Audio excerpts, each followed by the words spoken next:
Assalamualaikum warahmatullahi wabarakatuh. Alhamdulillah wa syukrillah wassalatu wassalamu ala rasulillahi sallallahu alaihi wasallam. Tujuan Allah menciptakan manusia ada dua.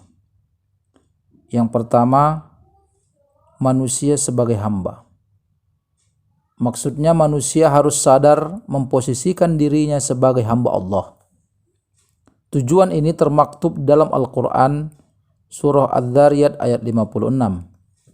A'udzu billahi minasyaitonir rajim wa ma khalaqtul jinna wal insa illa liya'budun.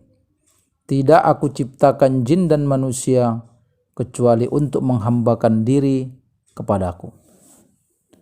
Manusia sebagai hamba Allah diimplementasikan dengan memperbanyak ibadah, baik yang wajib maupun yang sunat, dan berusaha meninggalkan larangan Allah, bukan hanya yang haram, namun juga meninggalkan yang makruh.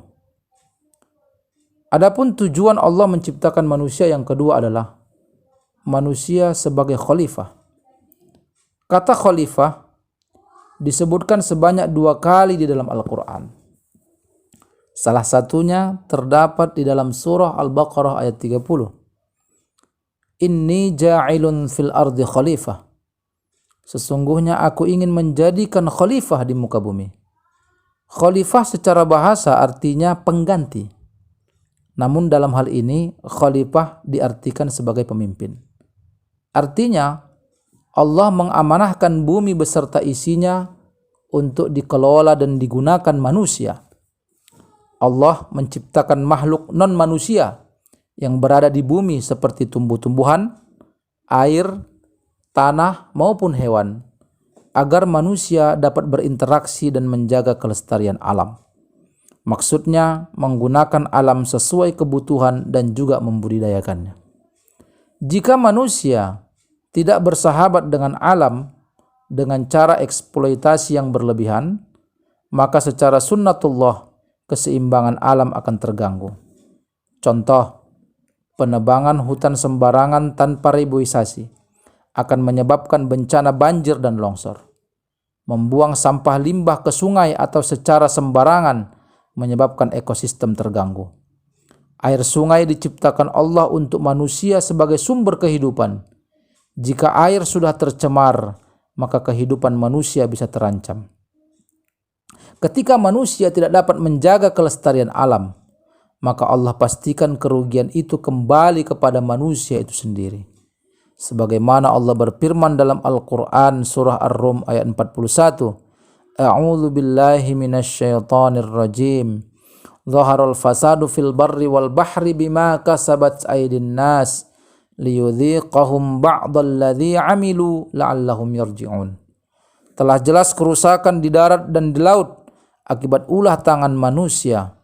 Allah menghendaki agar mereka merasakan sebahagian dari akibat perbuatan mereka agar mereka kembali ke jalan yang benar. Ayat ini juga menjelaskan bahwa manusia memiliki potensi untuk merusak alam semesta. Prediksi malaikat bahwa manusia berpotensi sebagai perusak bumi juga tercantum di dalam Al-Quran surah Al-Baqarah ayat 30. Qalu ataj'alu fiha may yufsidu fiha wa yasfikud dima'.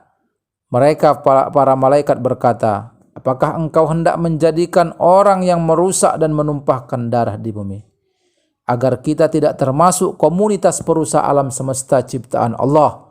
Maka saat ini jihad ekologi sangat relevan untuk diamalkan. Ciri seseorang yang sedang melakukan jihad ekologi adalah membuang sifat egois, mementingkan diri sendiri, dan memiliki kepekaan terhadap alam sekitarnya. Masuk surga tidak cukup hanya ibadah salat, puasa, zakat, dan haji, akan tetapi kepedulian kita untuk menjaga kelestarian dan keseimbangan alam adalah amalan yang mulai langka diamalkan manusia. Inilah yang disebut dengan rahmatan lil alamin. Billahi fi sabilil haq fastabiqul khairat. Assalamualaikum warahmatullahi wabarakatuh.